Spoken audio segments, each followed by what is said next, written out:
everybody, my name is Andrea of Makadrez.com. Today I am sitting here with Sasha Nycole. Hey, how you guys doing? We're doing good. How are you today? Doing good. Thank you for having me. Thank you for allowing us to share your story on our platform. Of course, girl. You are looking really lovely. Oh, thanks, today. girl. I'm actually trying out a new color. So yellow, I never wear yellow or mustard or anything like that. And I was like, I feel like yellow means happiness, a bright future. You know what I'm saying? I said, so I'm gonna start wearing more yellow. Yes. Okay, I'm coming on coordinating. We are. I told you we like sisters, girl. And we got the ball popping. Look at us, y'all. Peep this.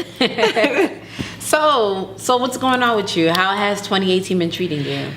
Man, 2018, I think that 2018 has really just been the most life-changing and the most defying year that I probably have ever experienced, and it's not even over yet. So this year's really just been a year of reflection, getting myself together, getting me together. I think that oftentimes people who are in the media industry and who are in the production industry, it's really hard for you to get lost in the system, in social media, and everything that sort of comes with the whole package.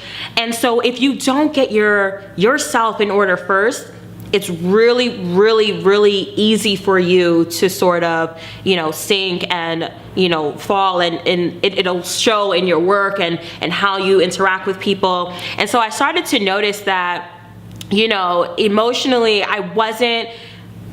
there was an imbalance there. I was working, and yes, the work was great, but I found that sometimes I wasn't happy.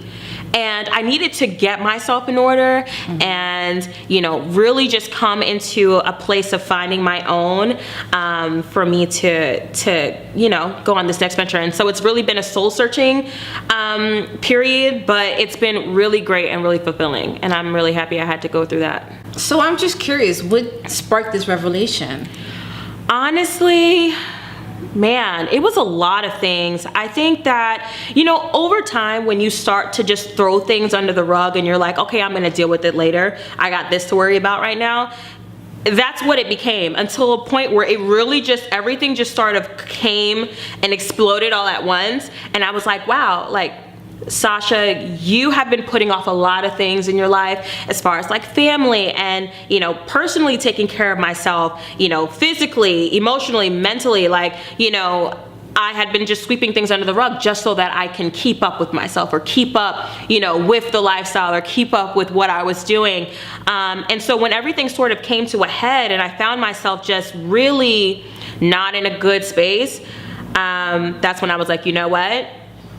You have to get this in order, and you really have to do this for you, or this future that you see for yourself won't be able to, you won't be able to accomplish that.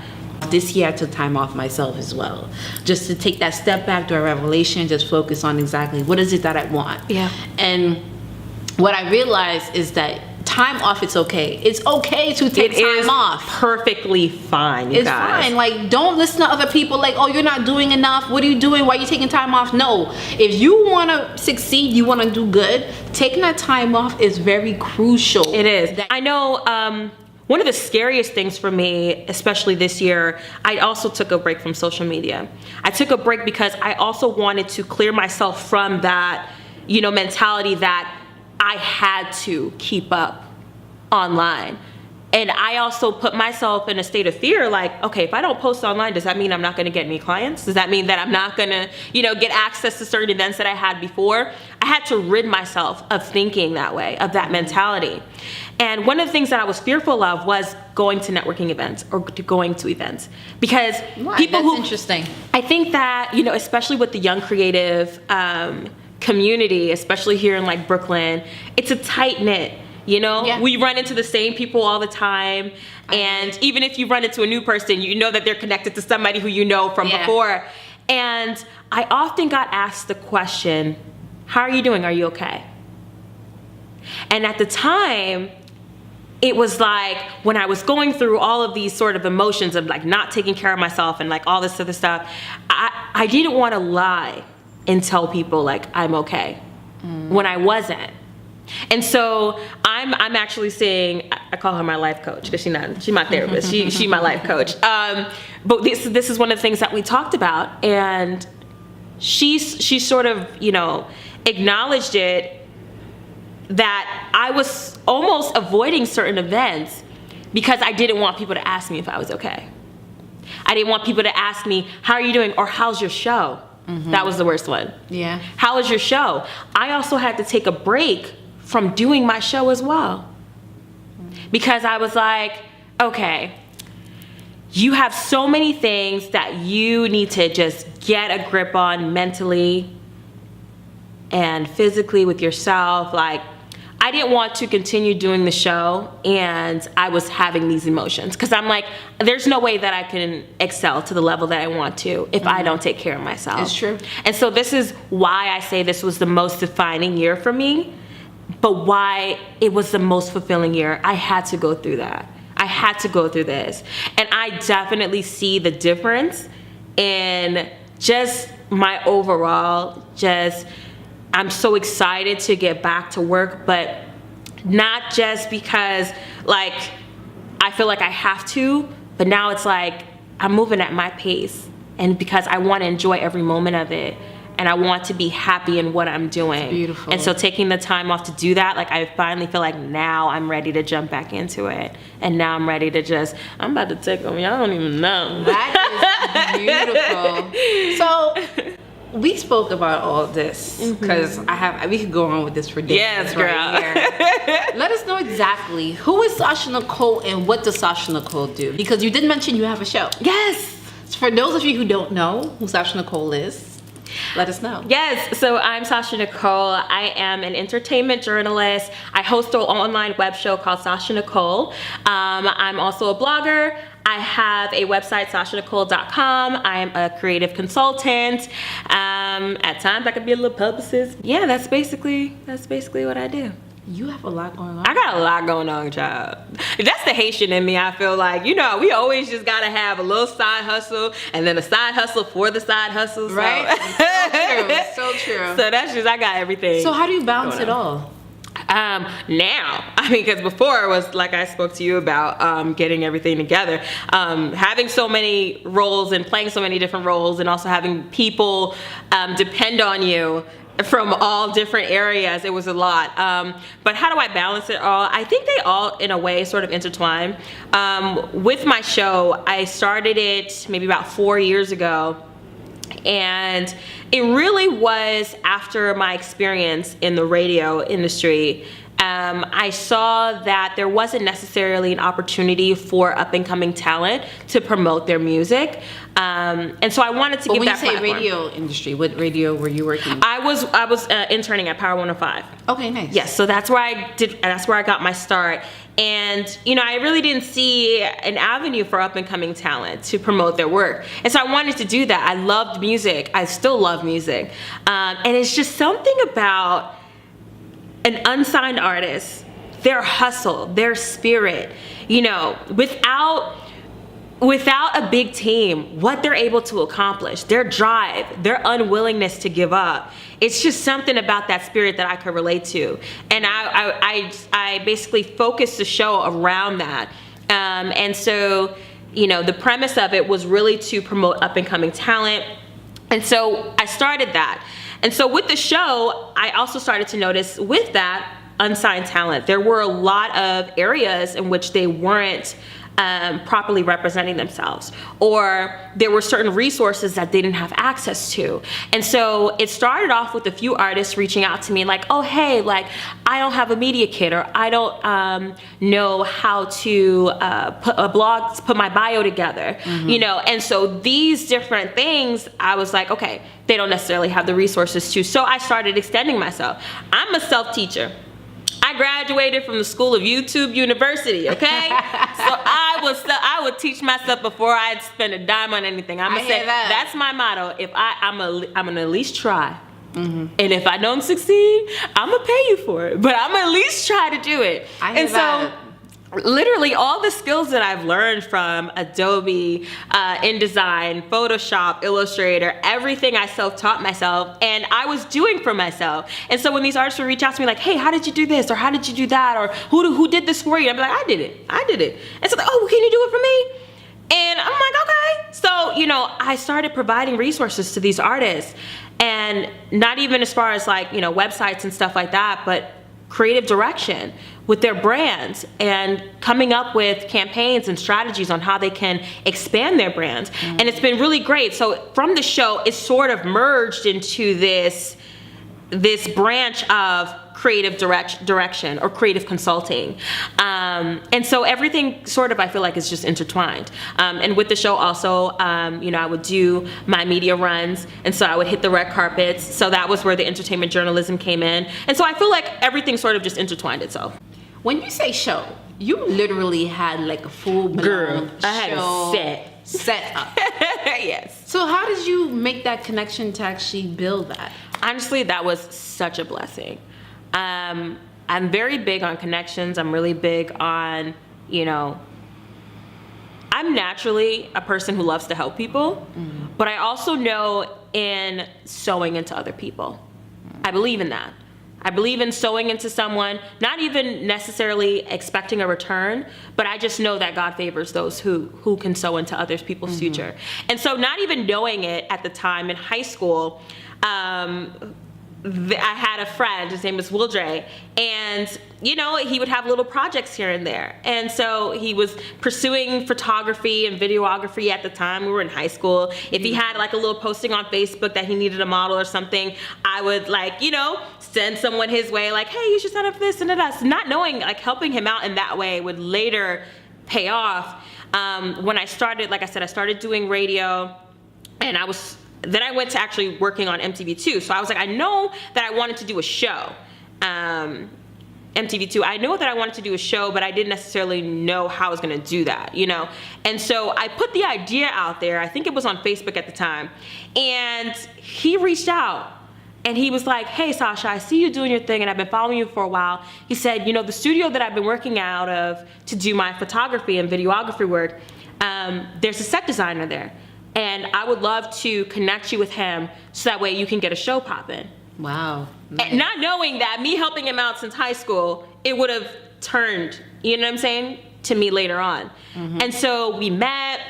It was great. We met with the set designer, put together this whole set, and I was able to work out of his studio. Literally, this was the blessing. Literally for almost nothing. What I was paying to work out of that studio, it started off as like we had a set rate, but it wasn't that expensive.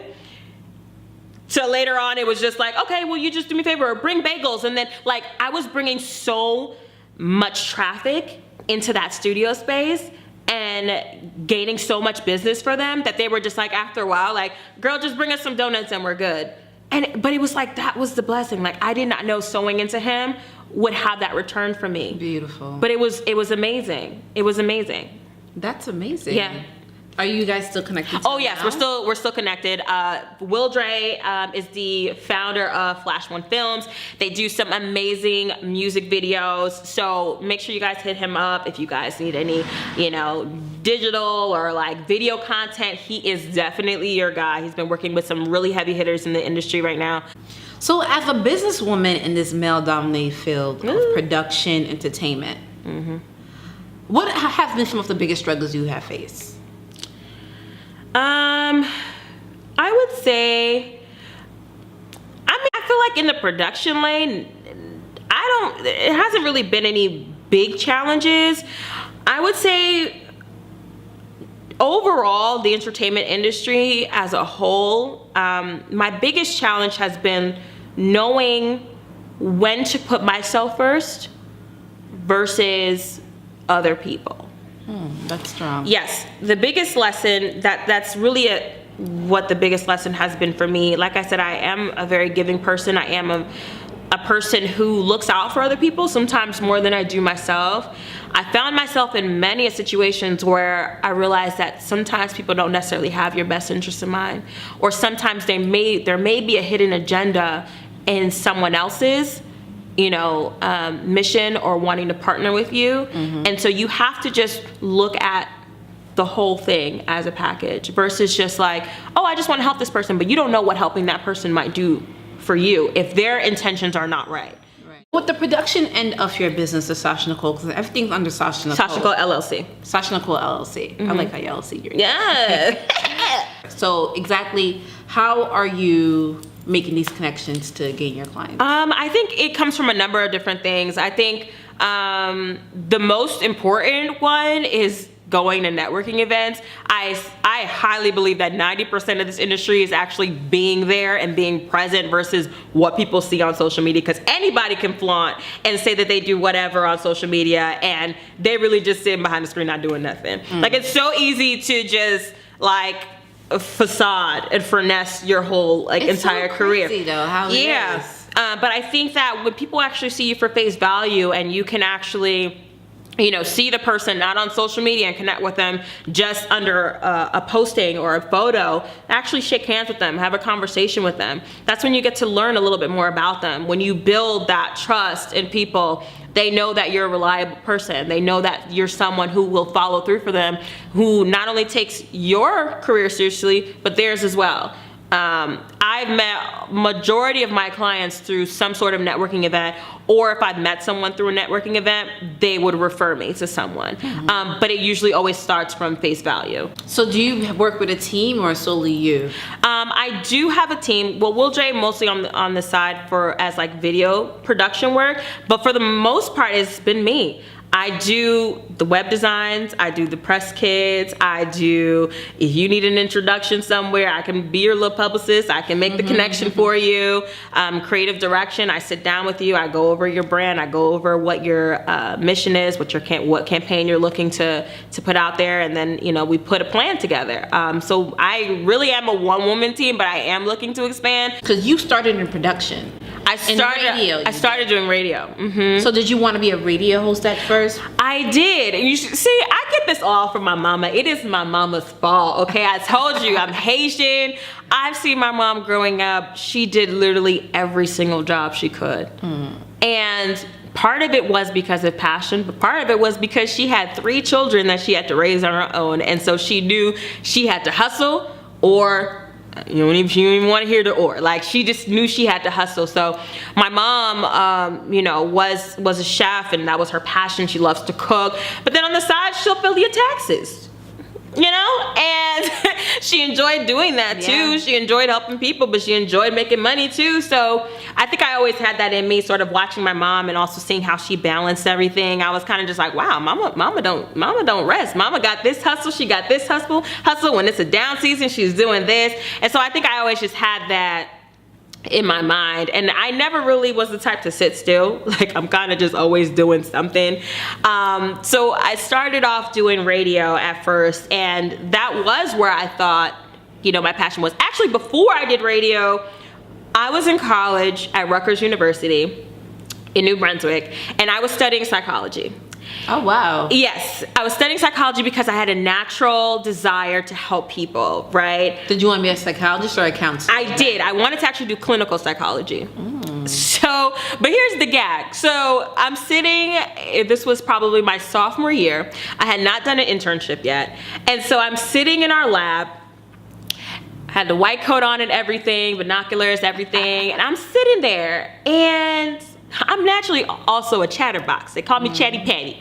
So I'm sitting there, and it was just quiet. Everyone just seemed to be like in their zone, trying to get this experiment done. And I'm sitting there like, what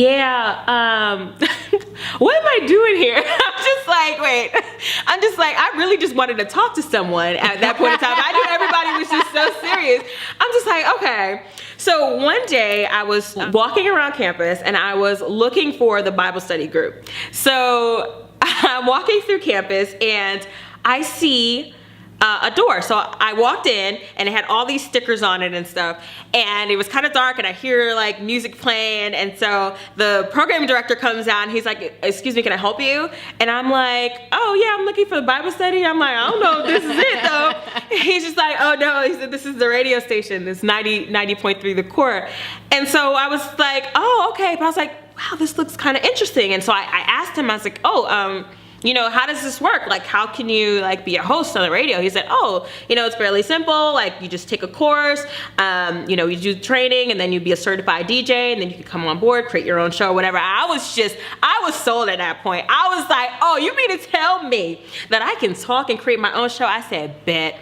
So that summer, I really went hard. I probably I excelled from that class where I finished my course within, I think, a 2-week period. And the program director said it usually takes people about a month or 2 to complete that program. And I completed it in like 2 weeks. I was so dedicated. I said, meet me every day here so that we could do this. And when I tell you, I was just so excited to get on air. I was so excited. Again, my show started off promoting up-and-coming talent. This is at the same time when I got my internship working with the Breakfast Club on Power 105.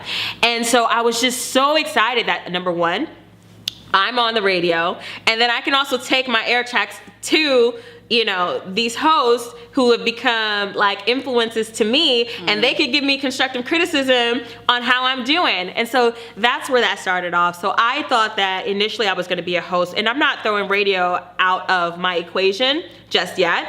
I definitely know that I'm going to get to radio eventually, but through my journey in doing radio, working, interning at Power 105, I was asked by Charlemagne to become a writer on his late night talk show on MTV2. Oh, very nice. So that's when I got into the TV production field, which was a whole nother floodgate.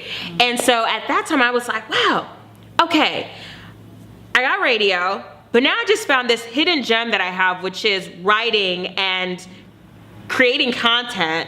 I just love being in that environment. I just loved it. And so that was what pushed me to do my own show. I was like, all right, you only got to give me but so much like information. I'm like, all right, bet I'm gonna do it on my own.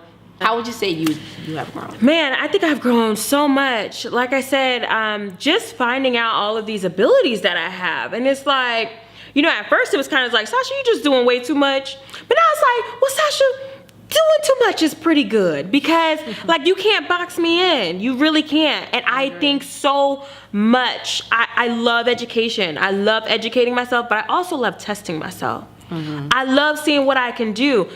All of the skills that I've learned, like I said, from Adobe to Illustrator to Photoshop, I've self-taught myself. It wasn't like I had to go to school. Well, I went to school for journalism, but I didn't necessarily learn Adobe and Illustrator and InDesign. I learned that by myself because I wanted to not only do, because I'm a little cheap, y'all, I ain't gonna lie. But while I'm starting the Sasha Nycole show, I'm like, okay, you need a flyer, you need a logo, you need a press kit, you need all these different things. And all these things started ching, ching, ching, ching, ching. Okay, dollar signs. I was like, well, girl, I was sitting still for a second, and God said, all the resources you need, you already have them. And I said, you know what? You right. It's all up here. It's true. It's funny, like my boyfriend always says with my equipment, I used to borrow equipment from people when I first started. He used to always say, well, you got to buy it. And I'm like, no, I have to borrow it. They got it. And then it's this model that he told me, and I go by it till today. If you have to borrow it more than twice, that means you have to buy it. You have to buy it. So, it's so true. Self-taught. So I think that me personally, I just have grown so much in just my abilities, and just knowing that I'm able, my mind has no limit. I'm able to do so much that I put myself to, my mind to. Just, you know, from where I was just thinking that my only talent was using my voice, but it's not. I've learned that I'm good with the pen. I know that I'm good with coming up with content.